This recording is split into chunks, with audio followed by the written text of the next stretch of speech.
आपकी वीडियो भीतर तल को छू जाती है। आंखों से झरझर आंसू आते हैं। इसको क्या कहना होगा? क्या ये अच्छा लगना खुशी है, खुशी का चरम है या आनंद है?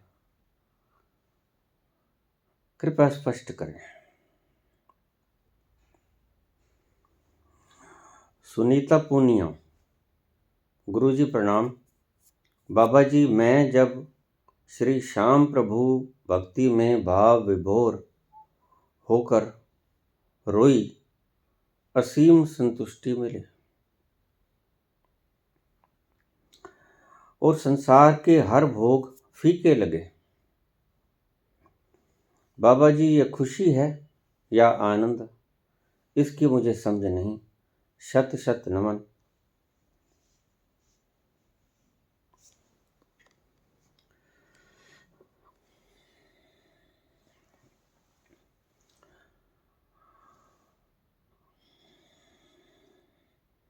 मैंने आपसे एक बात कही थी, उसको हृदय पटल पे लिख लेना।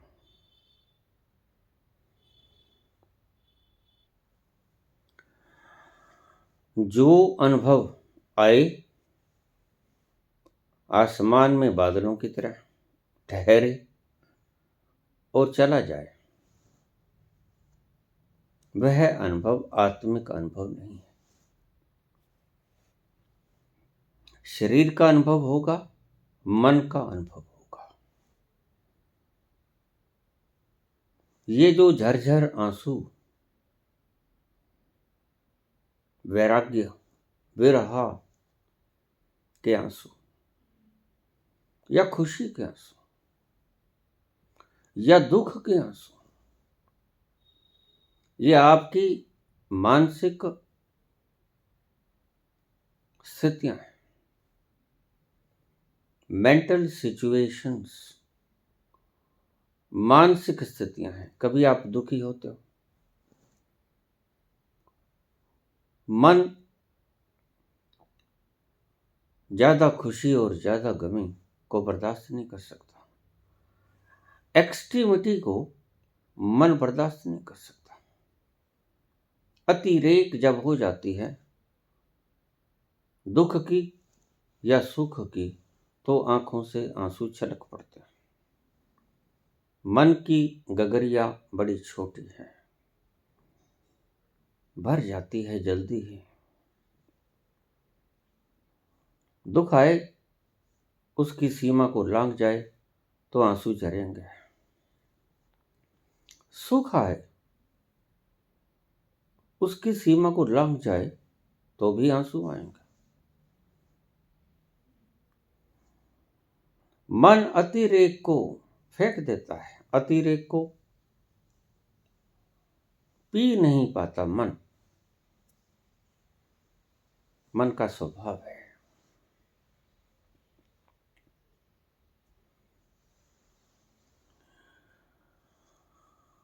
और अब मेरी बात को आप हृदय पटल पे लिख लेना।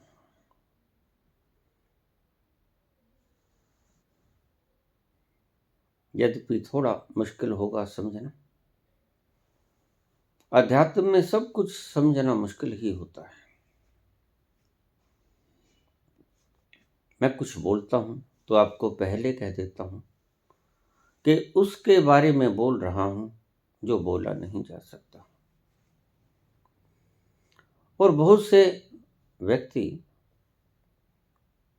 मेरे शब्दों को पकड़ लेते हैं, जबकि मैंने कह रखा है, शब्दों को मत पकड़ो, इशारों को मत पकड़ो। ये आपको समझाने के लिए, मात्र समझाने के लिए है। आप फिर पकड़ लेते हो, शब्दों को भूल जाते हो। मैंने कोई कहानी सुना रहा हूं, उसमें कोई नाम बदल गया, कुछ घटना बदल गई, आप इशारों की सीध में नहीं देखोगे, आप इशारों को पकड़ लोगे। और ये बार बार मैं कहता हूं कि इशारों को मत पकड़ो।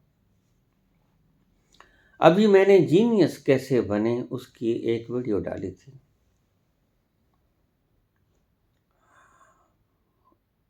और एक महान पुरुष का कमेंट आया है कि बाबा ये हरदयाल सिंह नहीं था, लाला हरदयाल था।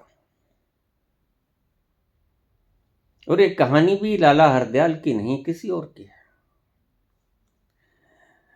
स्पष्टतः ये वो व्यक्ति हैं जो चित्रकार की चित्रकारी में गलती ढूंढने में संलग्न रहते हैं।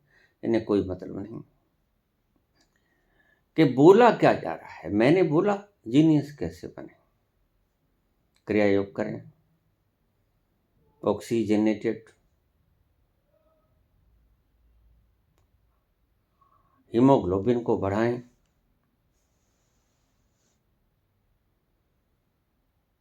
सुपाच्य भोजन लें, हल्का भोजन लें, पर्याप्त नींद लें।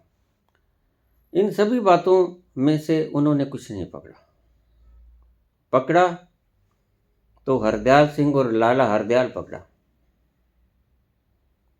ऐसा ही मुझे सुनते होंगे। और कोई व्यक्ति संसार का ऐसा मुझे दिखा दो जो किसी भी भाषा को शुद्ध रूप से उच्चारित कर सके, नहीं मिलेगा आपको। आप भी जो बोलते हैं बच्चे, कहीं ना कहीं गलती खा जाओगे, मात्रा छोटी बड़ी कर दो। जो सही भाषा है उसको कोई भी व्यक्ति सही ढंग से लागू कर ही नहीं पाता। पहले तो भाषाएं ही असीमित हैं, अल्प हैं।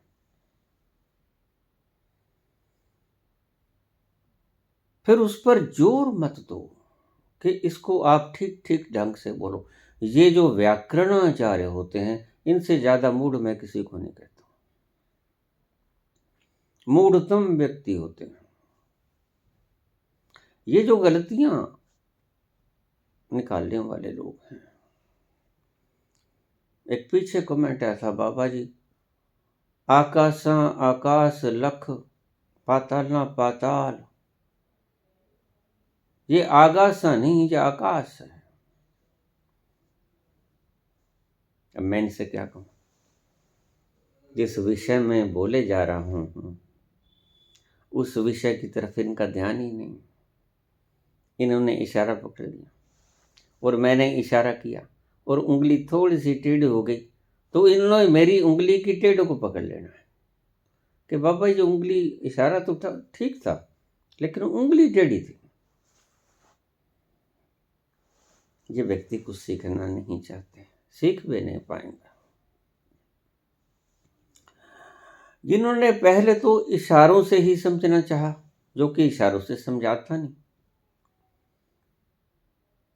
इशारों की सीध में झांकने से शायद समझ पड़ जाए प्रत्येक बुद्ध पुरुष की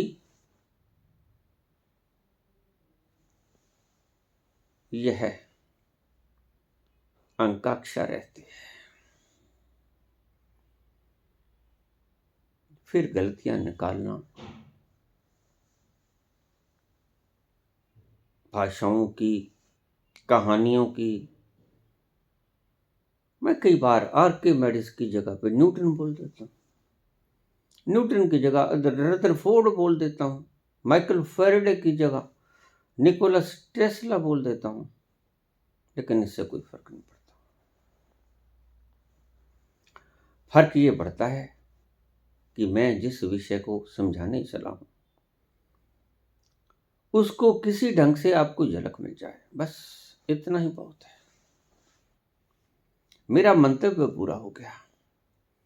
भाषा ठीक बोला, गलत बोला, उसकी टांग टूटी हुई थी, उसकी हाथ टूटी हुई थी, मुझे कोई मतलब नहीं। मैं गाया, बेसुरा गाया, सुर में गाया, कोई फर्क नहीं पड़ता। आपने अगर उसकी झलक पा ली, यही मेरे लिए बहुत है। मेरा मंतव्य भी यही है। ऐसे लोग आते रहेंगे, रुकेंगे नहीं। क्योंकि वो सिर्फ जिस चीज की तलाश में है वो ही ढूंढेंगे, गलतियों की तलाश में है, गलती ही ढूंढेंगे। झरझर आंसू आते हैं, बाबा ये खुशी आनंद। श्याम बाबा की याद में अतिरेक हो जाता है, झरझर आंसू बहते हैं, खूब रोती हूं, अतिरेक है। वह जो इंद्रियों से मन से परे का आत्म तत्व है। फिर समझना, वह जो शरीर से मन से परे का आत्म तत्व है।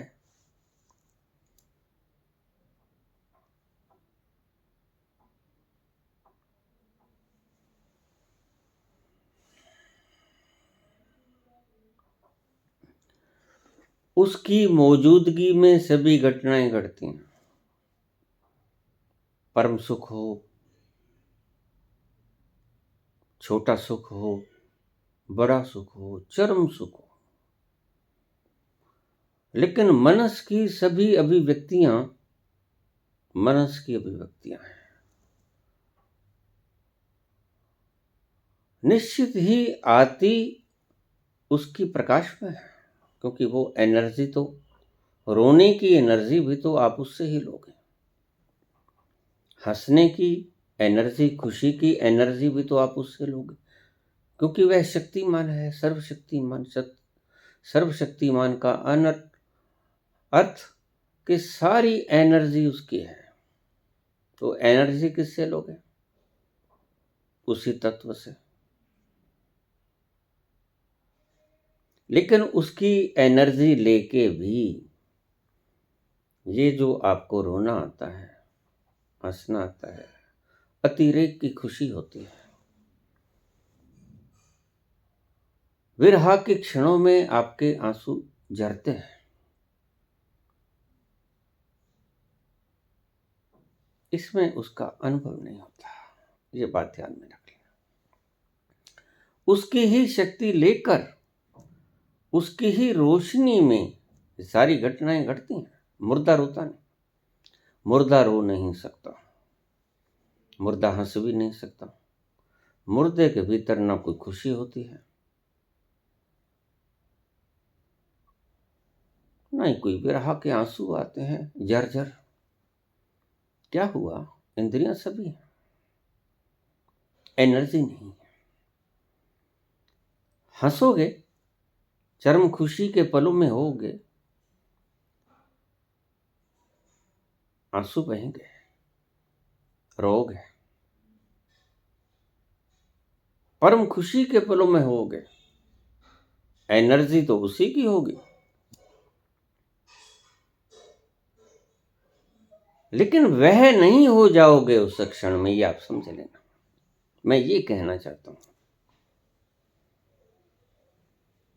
मैंने इसी बात का जिक्र किया कि संभोग से समाधि की ओर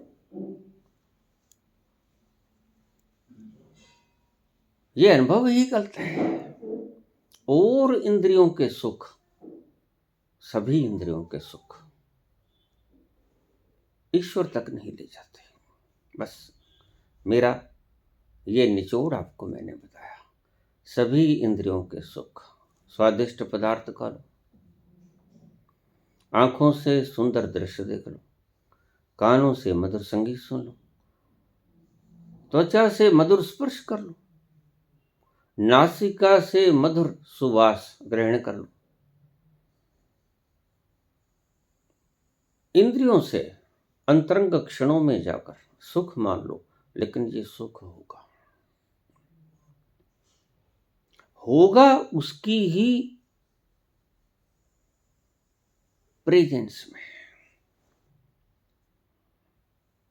जैसे प्रकाश की प्रेजेंस में आप नावल पढ़ लो, धार्मिक किताब पढ़ लो, गीता, गुरु ग्रंथ साहब, बाइबल, कुरान, कुछ भी पढ़ लो, वेद, उपनिषद, या कोई बुरी किताब पढ़ लो, कोई जासूसी की किताब पढ़ लो, कोई मार धाड़ की किताब पढ़ो, होगी तो वो प्रकाश की प्रेजेंस में। लेकिन उस पढ़ने से आपको प्रकाश का कोई पता नहीं चलेगा। पढ़ कुछ लो, आंसू दुख के आए, आंसू सुख के आए, आंसू खुशी के आए, आंसू परम खुशी के आए, चरम खुशी के आए, आंसू दुख के आए, अथाह दुख के आए, आएंगे उसकी मौजूदगी में और आएंगे उसकी ही एनर्जी के साथ, उसके बिना कुछ नहीं होगा। लेकिन उन झरझर के आंसुओं में, परम खुशी के लम्हों में आप वहां तक पहुंच जाओगे। इस गलती में मत पड़ना जो कि इस गलती में आज सभी पड़े हुए हैं। मैं आपकी ये भ्रांत धारणा तोड़ने को ये शब्द कहे थे। आज लोग कह रहे हैं ओम का उच्चारण करो।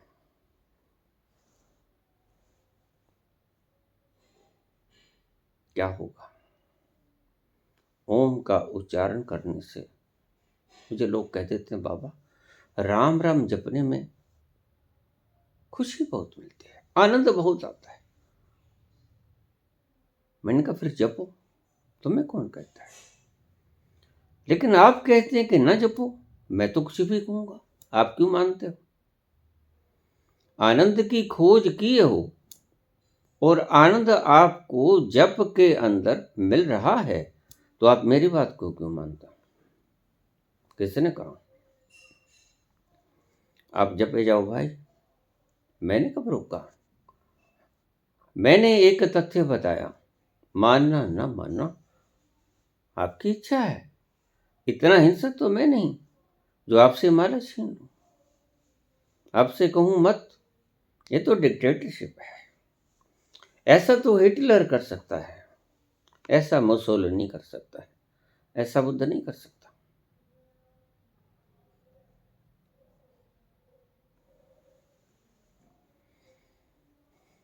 उसकी मौजूदगी में सारी घटनाएं घटती हैं। पहली बात, मैंने पहले भी बहुत बार बोला है, एनर्जी तो उसकी ही लोग हैं और वो सब जगह मौजूद है।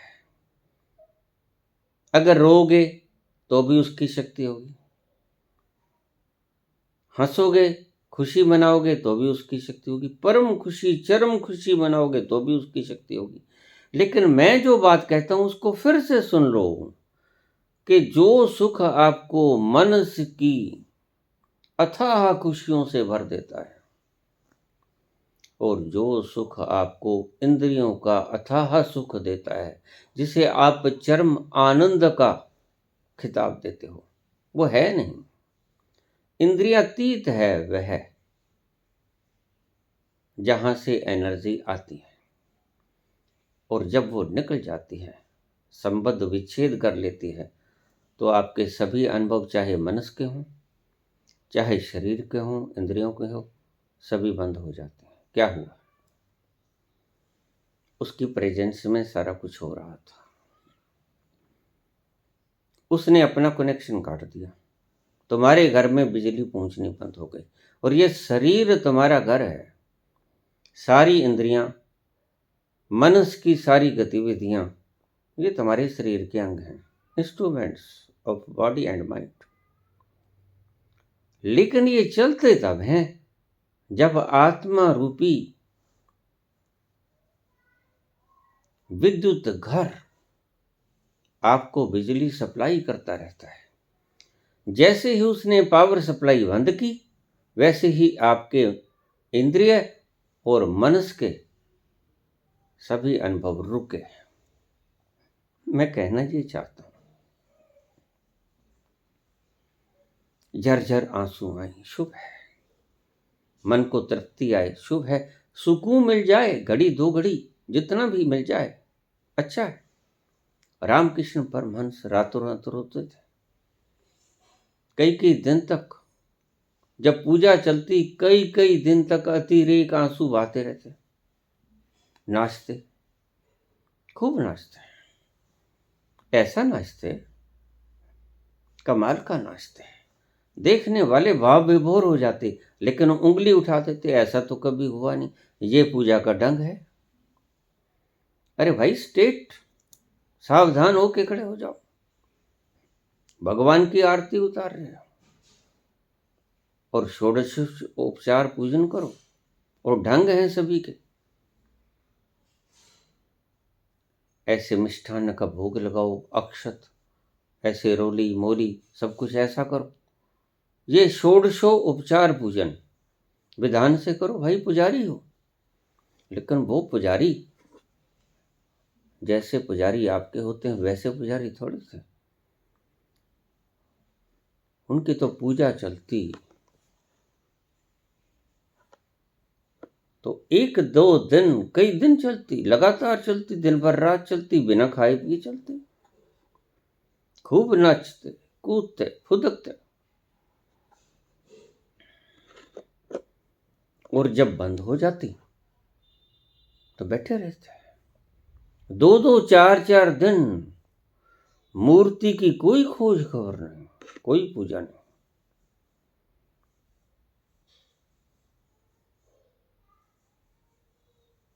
वहां के मंदिर के प्रधान ने पूछा, ये कैसी पूजा, ये कैसा विधान, और भगवान को भोग लगाते, मां काली के लिए भोग लगाते, चूरी बनाते, चूरी अपने हाथ से परोठा पकाते, अपने हाथ से घी डालते, बूरा शक्कर डालते, अच्छी तरह से उसको बनाते, मिलाते, और फिर चख के देख लेते। ऐसा करते हुए कुछ व्यक्तियों ने उन्हें देख लिया कि माई को भोग लगाते हैं, चूरी बनाते हैं, पहले कुछ जूठा कर देते हैं फिर खिलाते हैं।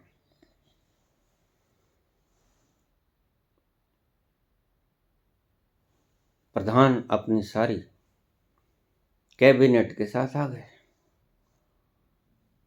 जो पुजारी जी आप क्या करते हो, जूठा भोग भगवान को लगाते हो, माई को लगाते हो।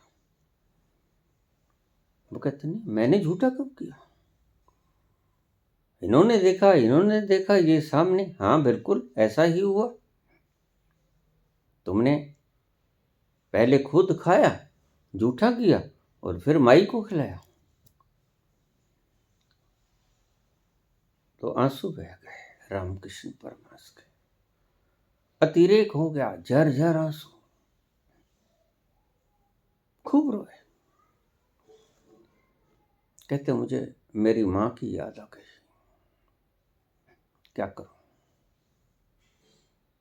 मेरी माता जब मेरे लिए चूरी बनाती थी,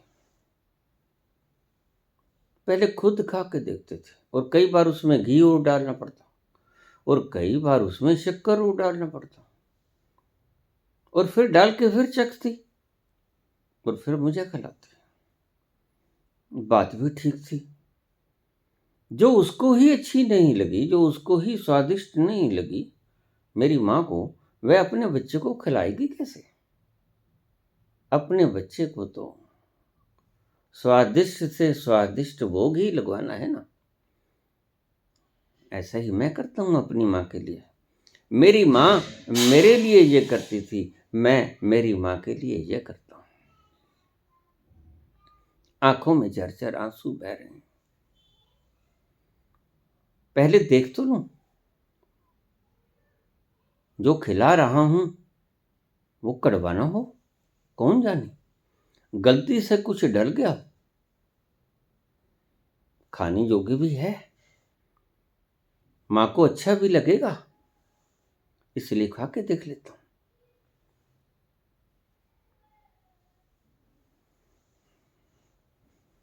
अब इस भावना के आगे कोई तर्क काम नहीं करेगा, सब तर्क फेल हो जाएंगे। इस सुंदर भावना के आगे सब तर्क फेल, चले गए और दिनचर्या शुरू रही। सविकल्प समाधि में ऐसा ही होता है, इसे भाव समाधि भी कहते हैं। भावनाओं से उत्पन्न होती है, विचारों से नहीं होती। देखिए, विचारों से तो कुछ भी नहीं मिलता, और आप विचारों की भीड़ भाड़ में खोए। इन विचारों से तो मुक्ति जितना जल्दी हो जाओ अच्छा। विचारों की भीड़ भाड़ छंट ही जाए तो अच्छा है। और देखिए, आपको एक बात और समझा दूं कि जब आपके आंसू बहते हैं, कारण कोई भी हो, कारण विरह का हो, कारण श्याम बाबा के पूजन का हो, कारण महामाई के पूजन का हो, कारण किसी संत पुरुष के प्रवचन सुनने के बाद जर्जर आंसू, या कोई गीत सुन के भी जर्जर आंसू आते हैं, उसे आने देना, वह कैथारसिस है। आपको पता भी नहीं कि उन आंसुओं में क्या कुछ निकल जाएगा आपके अचेतन मन का। ये बिल्कुल वही है जो क्रिया योग में होता है। क्रिया योग में धूल उड़कर जाती है आपके चेतन मन में, अचेतन से चेतन में, और चेतन में जो चीज जाती है वो आती है निकलने के लिए बाहर वातावरण में, लेकिन आप उसको दबा लेते हो। यही आपका अभिशाप है। आपके ऋषियों ने, मुनियों ने, राह दिखाने वाले मार्गदर्शकों ने आपको सदा से समझाया कि इन भावनाओं को रोक लेना। इन्हें उन्होंने विकारों का रूप दिया।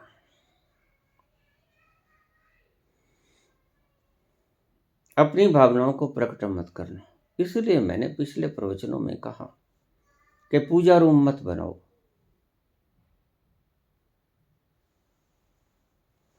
पूजा रूम तो बनाना ही छोड़ दो, कोप भवन बनाओ। कोप भवन में जब आपके कैथारसिस हो जाएंगे तो आप देखोगे आपके घर का माहौल बदल गया।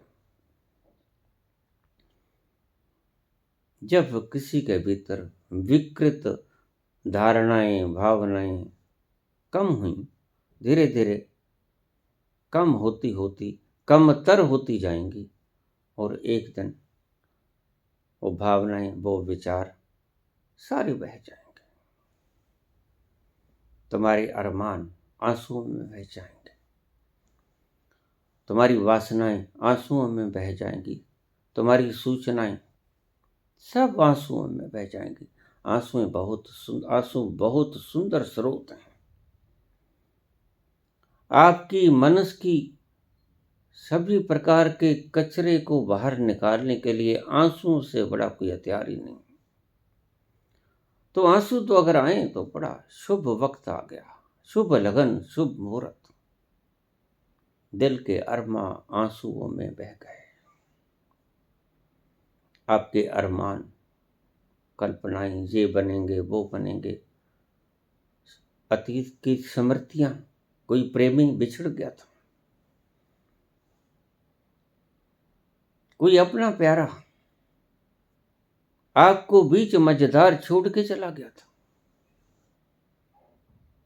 और वह बोझ आपके चेतन में पड़ा है।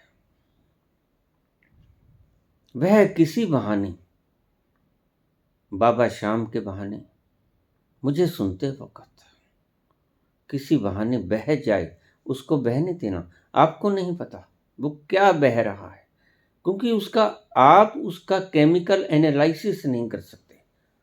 आंसू नहीं बता सकते कि उसने क्या बाहर गिरा दिया, क्या झर गया उन आंसुओं के भीतर।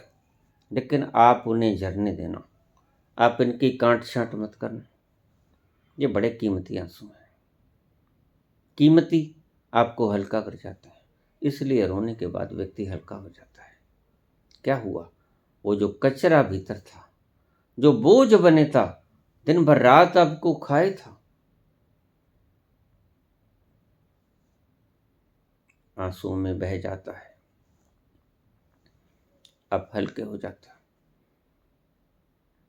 कारण कोई भी बने, अगर कोई कारण आपने खोज लिया है तो मैं आपको एक फार्मूला बता देता हूं। जिस कारण से आपको झरझर आंसू आए उसको पुनः पुनः रिपीट करना। राम राम को रिपीट मत करना, राधे राधे कृष्ण कृष्ण मत करना रिपीट। ये बकवास है, कोरी बकवास। जिसको सुनने से, जिसको याद करने से, स्मरण का यही मतलब था, सुमरण करो। जिसको याद करने से झरझर आंसू बहे, हों किसी भी चीज के, वियोग के हों, विरह के हों, प्रेम के हों। कोई प्रेमी मिला, किसी वक्त जुदा हो गया,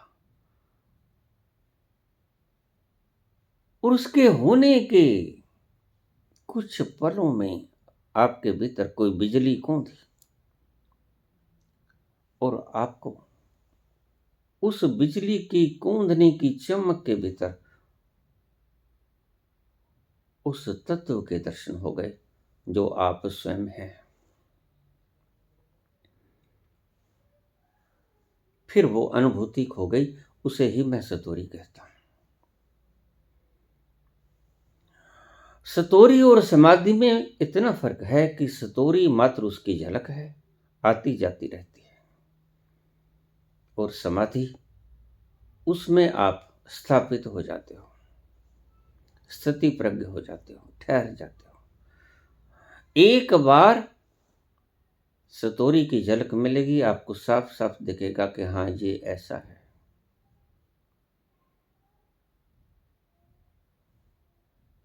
अभी कल ही मुझे एक कमेंट आया था कि मैंने भांग खा ली, उस अवस्था में मुझे पता चला कि सब कुछ परमात्मा कर रहा है। अगर ये आपको झलक मिल गई तो मात्र झलक है, खो जाएगी, खो गई होगी, सदा रहने वाली नहीं है। लेकिन इससे आपने सबक क्या लिया, ये महत्वपूर्ण है। सबक क्या लिया? जब आपने देखा तो आपको बिल्कुल साफ साफ दिखा उसके वो अदृश्य हाथ, धागे से बंधे हुए तुम नाच रहे हो जैसे वो नचाता है। तो ये वर्णन कैसे करने जैसी घटना नहीं है, ये अनुभव आपको एक सत्य मार्ग दिखा गई है कि सत्य ये है। और तुम दुखी भी इसी कारण से होते हो कि तुम कहते हो मैं खुद चलता हूं, मुझे कोई नहीं चलाता। यही दुख का एकमात्र छोटा सा कारण है। होम में जिसे कह देते हैं बाबा नानक, होम में नानक हुक्म जे बुझे, होम में कहे ना कोई। अगर आप उसके हुक्म को बूझ गए कि उसके हुक्म में सब कुछ होता है, बूझना यही होता है हुक्म का, कि आप अगर उसके हुक्म को बूझ गए, नानक हुक्म जे बुझे, तो होम में कहे ना कोई। तो फिर वो ये नहीं कहता कि मैं करता हूं, और मैं करता हूं यही दुख का कारण है। और यह सत्य नहीं है। अगर ये सत्य होता तो कोई बुद्ध पुरुष आपको ये नहीं कहता कि तुम नहीं करते हो, तुम कर ही कुछ नहीं सकते। वह सर्जनहारा ही अपनी संरचना को निचा रहा है। तुम दुखी तब होते हो जब तुम ऐसा मान लेते हो कि मैं करता हूं। और सतोरी में आपको इससे बिल्कुल विपरीत जो अनुभव घटित होता है कि तुम नहीं करते हो, करता तो वही है, तुमने गलत माना। तो इस घटना से सबक ले लेना कि फिर मैं जिसकी झलक मिली थी क्यों ना उसके पास ही जाके बैठ जाऊं। जो दूर से देखा था तत्व, जिसकी रोशनाई में ये झलक मिली थी और बड़ा प्यार मिला था उन क्षणों में, किसी प्रेमी से आंखें चार हुई थी, किसी की दयनीय दशा पर तरस आया था। ये सभी सतोरी की घटनाएं हल्की हल्की झलकें हैं।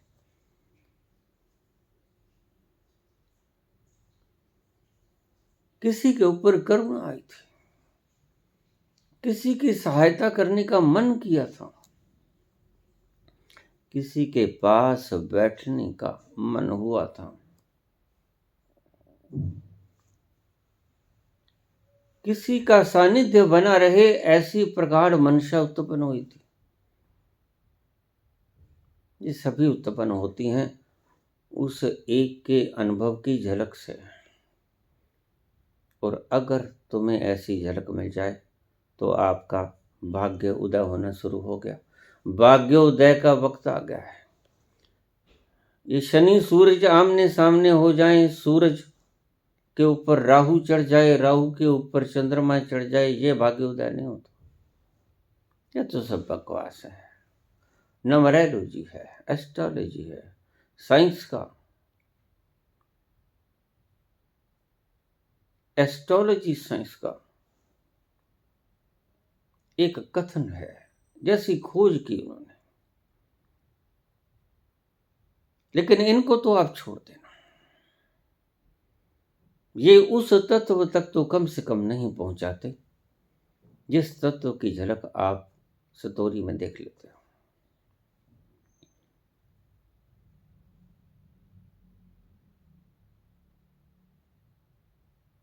और अगर आपको सतोरी की झलक मिल गई, यानी जो करता है ईश्वर करता है, हम उसके हाथ की कठपुतली हैं, तो फिर वो संदेश क्या दे रहा है आपको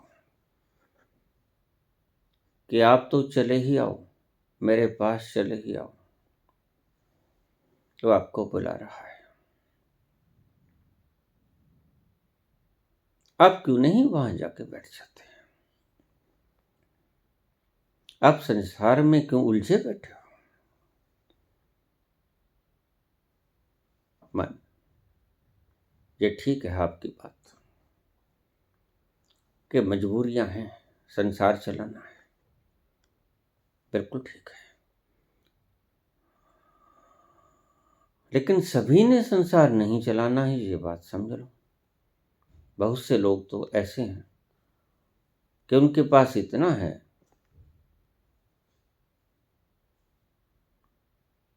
भारतवर्ष के 50% अमीरी के मालिक मात्र 10 लोग हैं। 50% लोगों के पास जितना नहीं है, उतना मात्र 10 लोगों के पास है।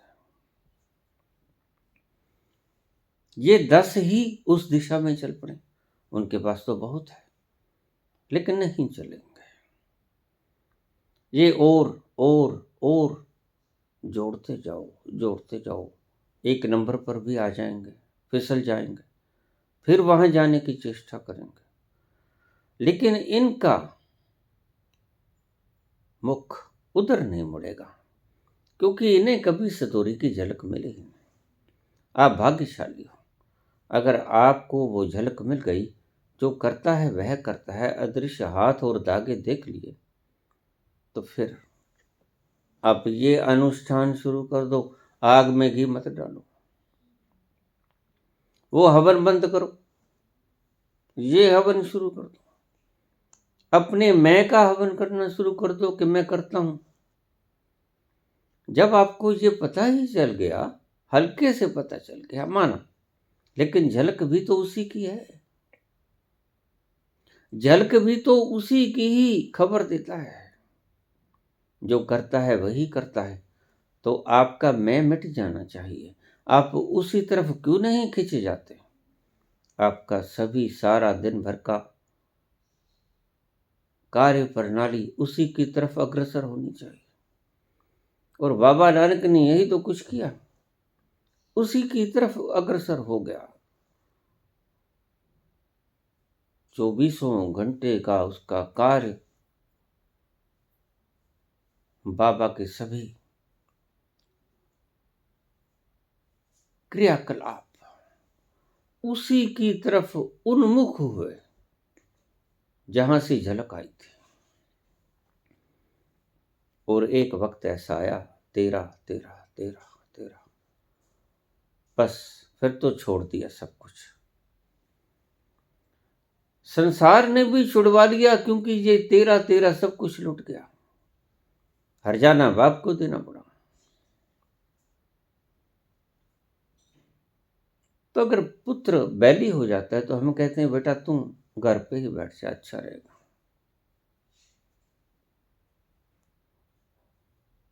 हमारे काम का नहीं, संसार के काम का नहीं रहा।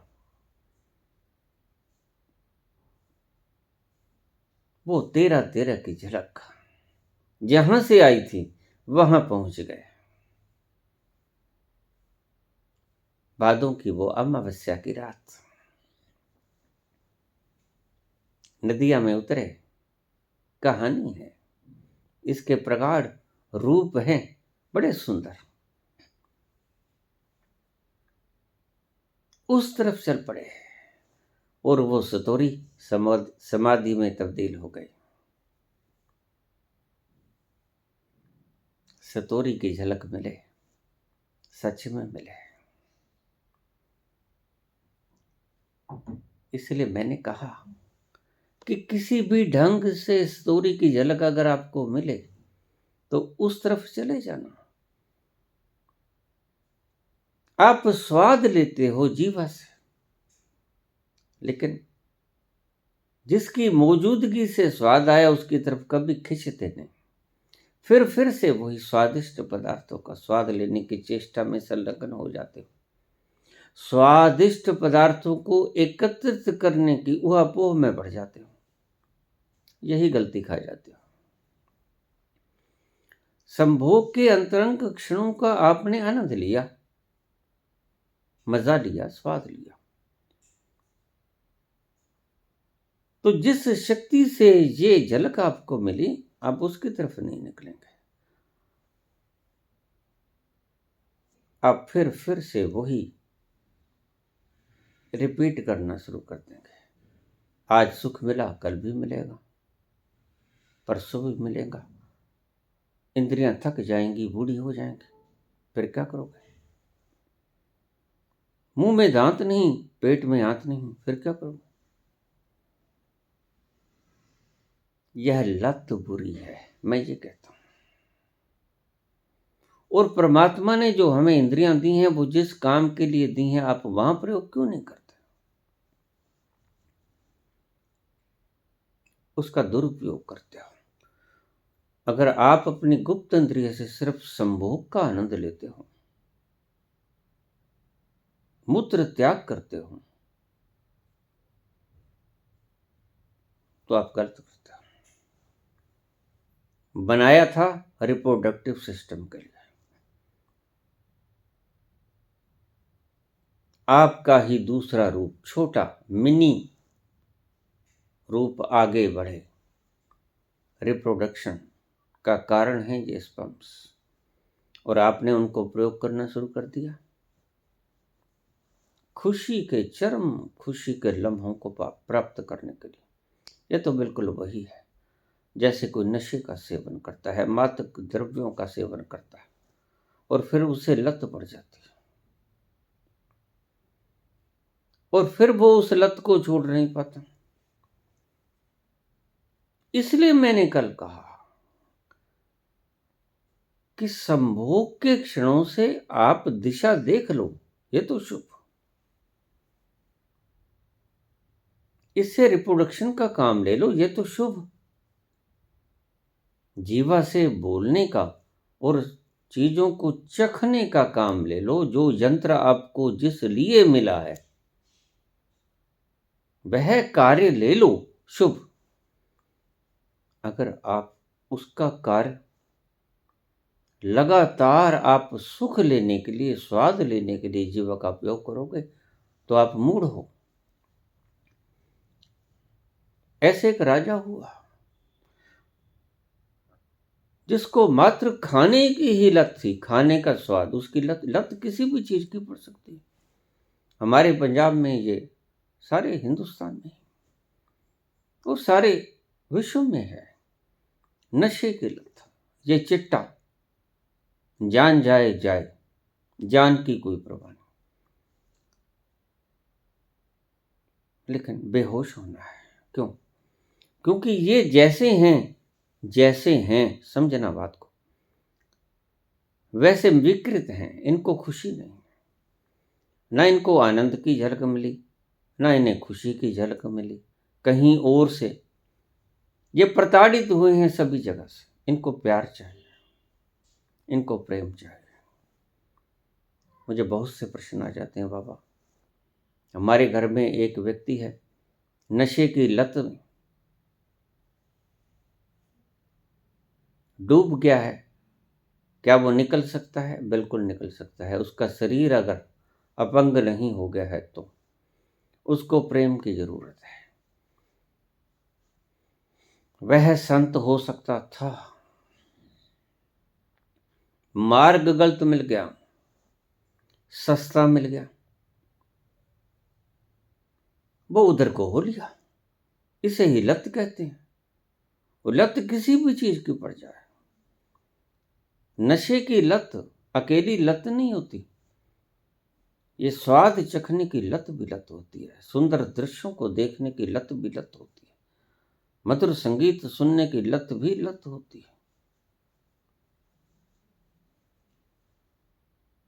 अंतरंग क्षणों की लत भी लत होती है। ये सभी लत हैं और सभी उस स्वाद से परे की जो चीज है उसका दर्शन करवाती है आपको। लेकिन आप मात्र स्वाद तक ही सीमित रह जाते हो। जिसकी खबर देती हैं ये इंद्रियां, वहां तक जाने की आप चेष्टा ही नहीं करते।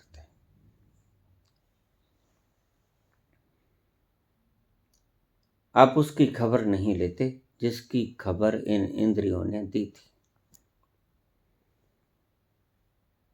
स्वाद के क्षणों में वो किसी भी इंद्रिय से लिया गया हो, कानों से, आंखों से, जीवा से, नासिकाओं से,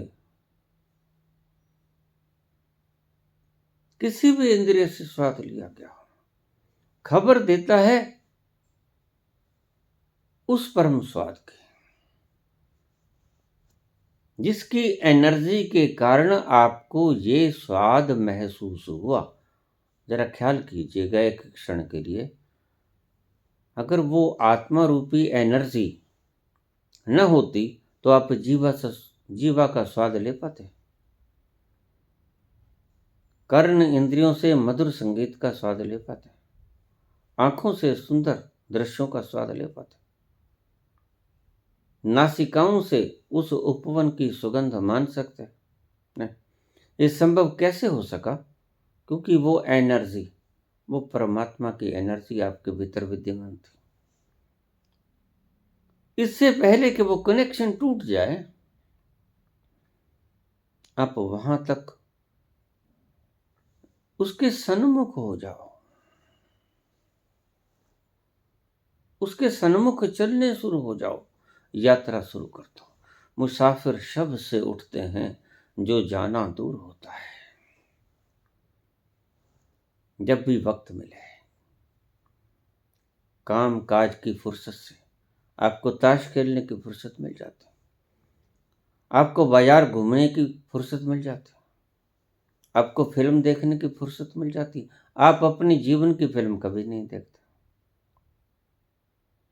मजे की बात है, प्रत्येक व्यक्ति का जीवन विलक्षण है, प्रत्येक व्यक्ति का जीवन विलक्षण है, लेकिन आपने अपनी जिंदगी की रील कभी नहीं देखी। इसे ही कहते हैं अपने आप का अन्वेषण।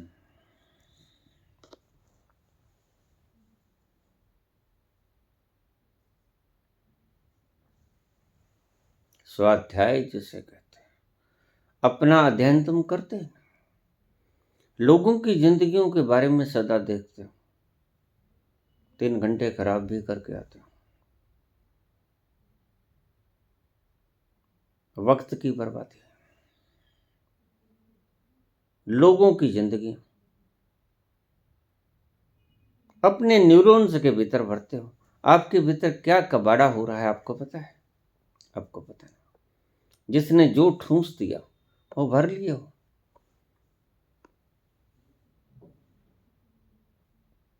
और आपका आचरण आपके खुद के चलाने से नहीं आता। ये सभी जो आपने ठूंसा बाहर से, कुछ गुरुओं ने ठूंस दिया, कुछ फिल्मों ने ठूंस दिया, कुछ धर्मों ने ठूंस दिया, कुछ समाज ने ठूंस दिया, कुछ आपके इतिहास ने ठूंस दिया। ये सारा कुछ मिलकर जो भी कुछ करते हो सारा सम्मिश्रण होता है, खिचड़ी बन जाती है। आपके सभी कर्तव्य, आपके सभी कर्म आपके होने से नहीं आते, आपकी विकृत इस खिचड़ी के प्रभाव से आते। आपको पता ही नहीं होता कि आपने कौन सा कर्म किसके प्रभाव में कर दिया।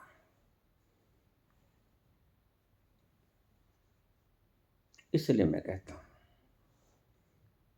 अपने काम काज से जैसे ही फुर्सत मिले एकांत के लम्हों में बैठ जाना। भीड़ जुटाने की चेष्टा आपका मन करता है और भीड़ के भीतर, भीड़ के कारण कोई व्यक्ति आज तक प्रबुद्ध नहीं हुआ और कभी कोई प्रबुद्ध नहीं हो पाएगा। समझदारी पैदा होती है एकांत लम्हों में, इसलिए भीड़ इतनी गैर जिम्मेदार होती है। भीड़ मूर्खों की एक जमात है। भीड़ में जैसे ही आप बैठोगे एक दूसरे की किरणों से प्रभावित हो जाओगे। कोई कुछ सड़ांध लिए फिरता है, कोई कुछ सड़ांध लिए फिरता है, तरह तरह के बदबुएं दुर्गंध युक्त आप उनके भीतर बैठते हो। मुझे जब प्रेरित किया गया बोलने के लिए तो मुझे एक आदेश हुआ कि कम्यून मत बनाना। मैं उनका मतलब नहीं समझ पाया, लेकिन आज समझ में आता है। किसी के दिमाग से क्लोरीन निकलेगी, किसी के फ्लोरीन निकलेगी, किसी के ओजोन निकलेगी, किसी के कार्बन डाइऑक्साइड, किसी के ऑक्सीजन, तरह तरह के लोग हैं और सब खिचड़ी बन जाएगा, कहीं नहीं पहुंचोगे। कम्यून के भीतर कोई व्यक्ति पहुंच जाए इसकी परिकल्पना ही मत करना। जो भी पहुंचा, जो भी पहुंचेगा, कभी भी अतीत में या आज या भविष्य में हमेशा एकांतवास में पहुंचेगा, अन्यथा नहीं पहुंचेगा। मैं इस बात पे स्टैंप लगाता हूं। जो भी पहुंचा, जब भी पहुंचा, उसके पास कोई नहीं था, वो अकेला था। वह अपने साथ भी नहीं था, सही पूछो तो, क्योंकि शरीर भी दूसरा है, मन भी दूसरा है, और मन और शरीर से पार जाना होता है और उस तल पर जाना होता है जहां तुम स्वयं हो। यह भ्रम को तोड़ना होता है और दूसरे का होना तुम्हारे भीतर इल्यूजन को, तुम्हारी गांठों को ज्यादा मजबूत कर देता है और अकेले में ये गांठें ढीली होती हैं। और बिल्कुल एकांत लम्हों में जब आप उस स्थिति में पहुंच जाते हो तो ये गांठें खुल जाती हैं। इसलिए कहते हैं समाधि में सभी गांठों का समाधान हो जाता है, सभी प्रश्नों का समाधान हो जाता है। समाधि का मतलब ये है, समाधान से बनी है समाधि। सभी गांठों का टूट जाना, कहे नानक गुरु बंधन काटे। ये गांठें ही बंधन है। किसी ने कुछ थोप लिया, किसी ने कुछ थोप लिया और उसका प्रचार प्रसार कर रहे हैं बिना ये जाने कि इसका दुष्प्रभाव कहां तक जाएगा। अब मोरनी मोर के आंसू पी के गर्भवती होती है। और यह बात पहुंची राजस्थान के हाई कोर्ट के जस्टिस के पास।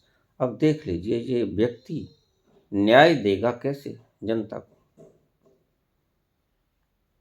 आप बोलते हो उसका प्रभाव कहां तक फैलेगा ये आपको मालूम नहीं। इसलिए सदा वो बोलो जो आपने अनुभव किया और जिस अनुभव करने से आपने सुख पाया, जिस अनुभव करने से आपने दुख पाया, वो मत भूलो, क्योंकि अगर उसका प्रसार करोगे तो आप दुख पाओगे और दूसरे को दुख पाने की एक कवायद सौंपोगे नफरत के फैलाव से। आप खुद तो दुखी हो, जो नफरत फैलाता है आप भूल जाते हो। पहले वह दुखी होता है, वह जलता है, फिर दूसरे को जलाता है। नफरत बांटने वाला, नफरत फैलाने वाला खुद का भी अनिष्ट कर लेता है और दूसरे का भी अनिष्ट कर देता है। कहाँ तक जाती है बात, चिंगारी भड़क जाती है, बड़ी बड़ी बिल्डिंगों को, इमारतों को ध्वस्त कर देती है आग। नफरत आग है, प्रेम शीतलता है, जल प्यास बुझाता है, तृप्त करता है आपको। ने पूछा है, आंखों से झरझर आंसू बहते हैं। आप जब बोलते हैं बड़ा आनंद आता है, उस आनंद में खुशी मिलती है, आंखों से आंसू आ जाते हैं, तृप्ति का एहसास होता है। ये क्या है बाबा? होता तो उसी की मौजूदगी में है,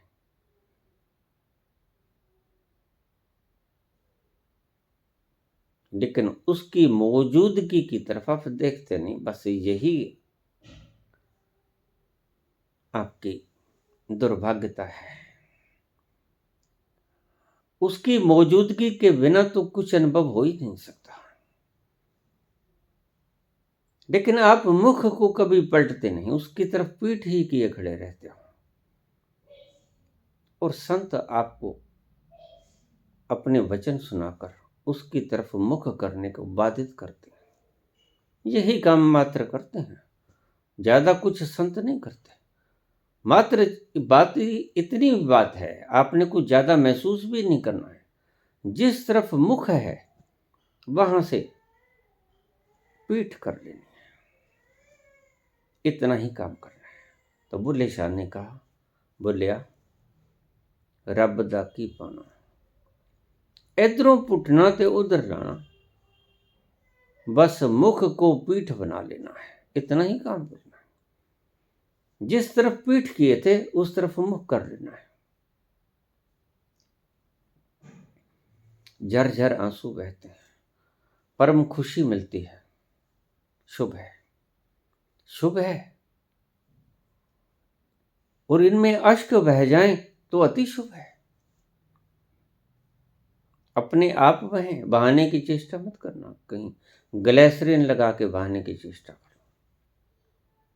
ये आंसू भीतर से झरें, जैसे चैतन्य के झरते हैं, मीरा के झरते हैं। तो आपको पता ही नहीं होता कि इन आंसुओं के भीतर आपका क्या क्या कैथार्सिस हो जाता है।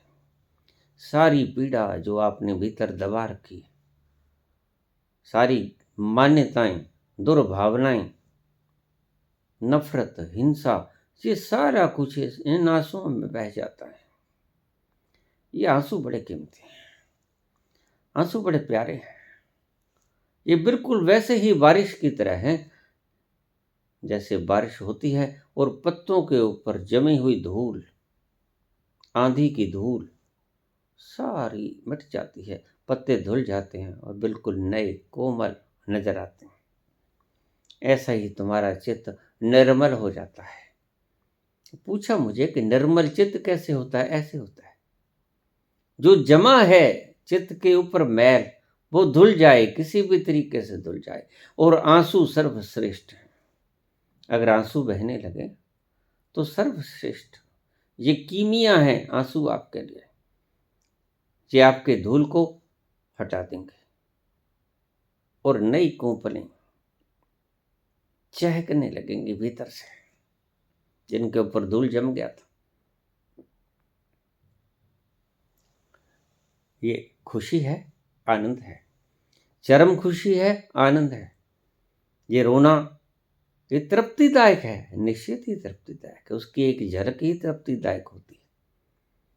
और उसकी जब एक झलक ही तृप्तिदायक इतनी तृप्ति देगी तुम्हें, इतना संतुष्ट दे गई, कर गई तुम्हें, तो आप वहां नहीं बैठ जाते। यह एक विडंबना ही तो हो सकती है, जिसकी एक झलक आपको इतना रुला गई, आपको इतना हल्का कर गई, जर्जर आंसू बहने लगे, उस प्रीतम की याद आने लगी, उसके भीतर स्थापित हो गए, जाकर स्थिति प्रज्ञ हो गए, तो क्या होगा ये सोच सकते हो? नहीं, सोचने से बाहर की बात है। इंद्रियों से जो भी अनुभव आए, अब समझ लेना थीम, मनस से जो भी अनुभव आए, आप सेरोटोनिन पैदा कर लो, मेलाटोनिन पैदा कर लो, डोपामिन पैदा कर लो, कार्टिसोल पैदा कर लो, एड्रेनलिन पैदा कर लो, जितने भी हार्मोन्स है वो पैदा कर लो, लेकिन वो सारी व्यवस्थाएं आपकी मनस और आपके शरीर के हैं। They will control your mind and body. उनका आपके तत्व के साथ कोई भी संबंध नहीं।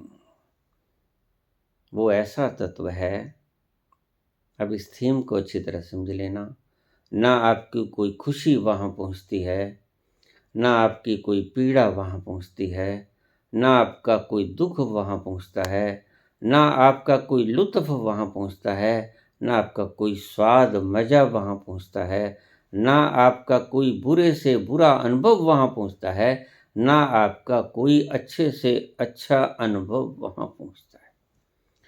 इसलिए 4 अक्षरों में भगवान कृष्ण ने ये शब्द खत्म कर दिए, और आप आज तक नहीं समझ पाए। नैनम छिदन्ति शस्त्राणि, शस्त्रों से कट नहीं सकता।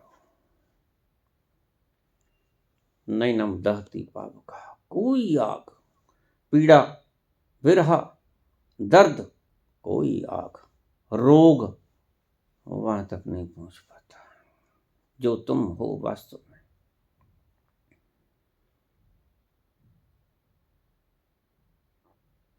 नैनम दहती पावका, न चैनम क्लेदन्त्यापो, न शोषति मारुता। कोई हवा, आंधी चले, तूफान चले, धूल से युक्त हो वो हवा, और कोई पानी उबलता हुआ हो, शीतल हो, वो आपकी आत्मा तक प्रभाव नहीं ले पाएगा। कोई शस्त्र का घाव आपकी आत्मा तक नहीं पहुंचता।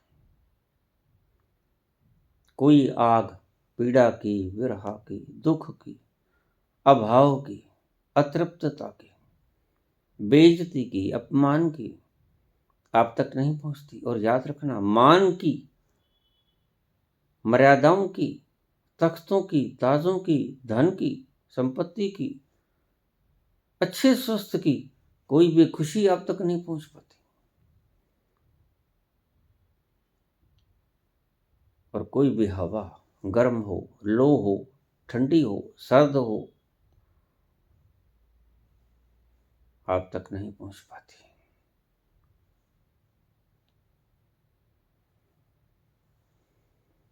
कोई भी जल उबलता हो, शीतल हो,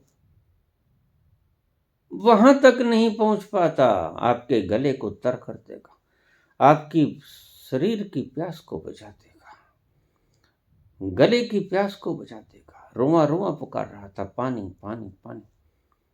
आपका शरीर, आपकी इंद्रियां शांत हो जाएंगी, पानी पी लिया, भोजन भोजन भोजन कर लिया, आपकी भूख शांत हो जाएगी, वासना उठी, आपने भोग लिया, तृप्त हो जाएगी। यहां तक ही रहेगी। वो कहते हैं, भगवान कृष्ण ये कहते हैं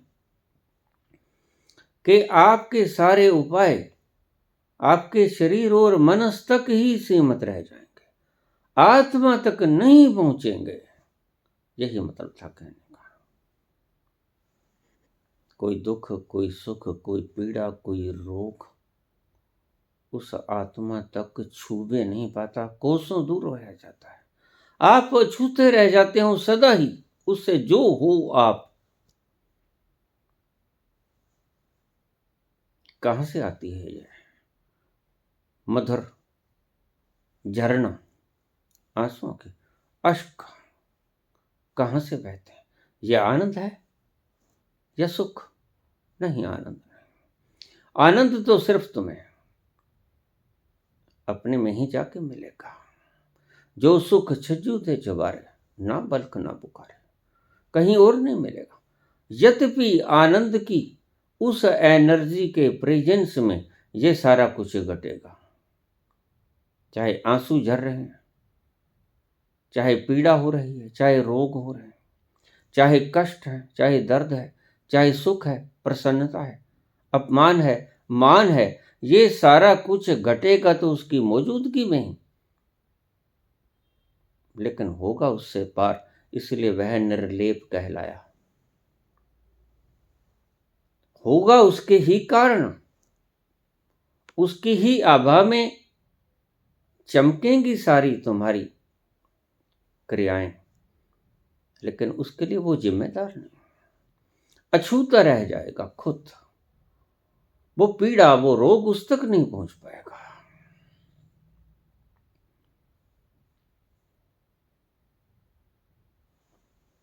शुभ है, वहां तक पहुंचने का आपको इशारा करते हैं। ये निर्झरा करते हुए आंसू कुछ ना कुछ आपको हल्का कर जाते हैं। इनको बहने देना, जब जब छुपाना मत। अक्सर कहावत है कि मर्द रोता नहीं, पागल हो जाता है। जो नहीं रोएगा पागल ही होगा। और ये सब पागलों की कतार आप देख रहे हो, दबाए जाते हैं, डंडा लेके बैठे हैं। कोई वासना बाहर ना आ जाए, क्रोध ना आ जाए, कोई काम ना छलक जाए, सब मिट्टी किया कराए हो जाएगा। ये सिंहासन छिन जाते हैं अगर कोई वासना उभर कर लीक हो जाती है, प्रेशर कुकर से बाहर हो जाती है।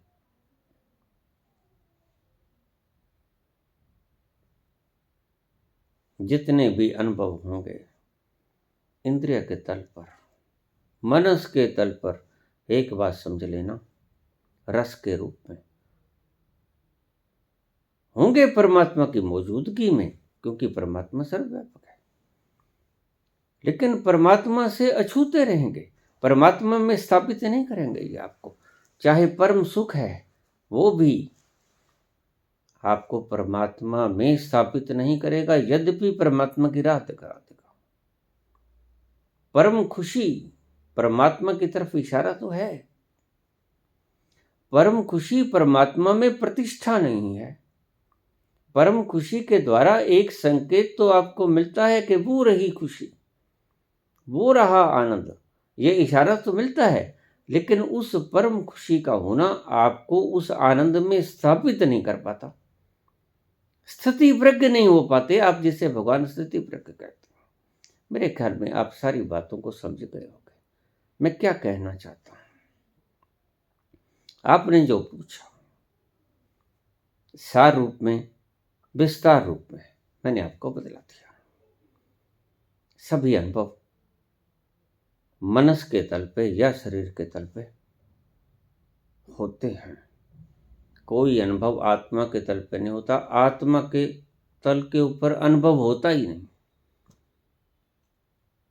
आत्मा की मौजूदगी में सारे अनुभव होते हैं। धन्यवाद।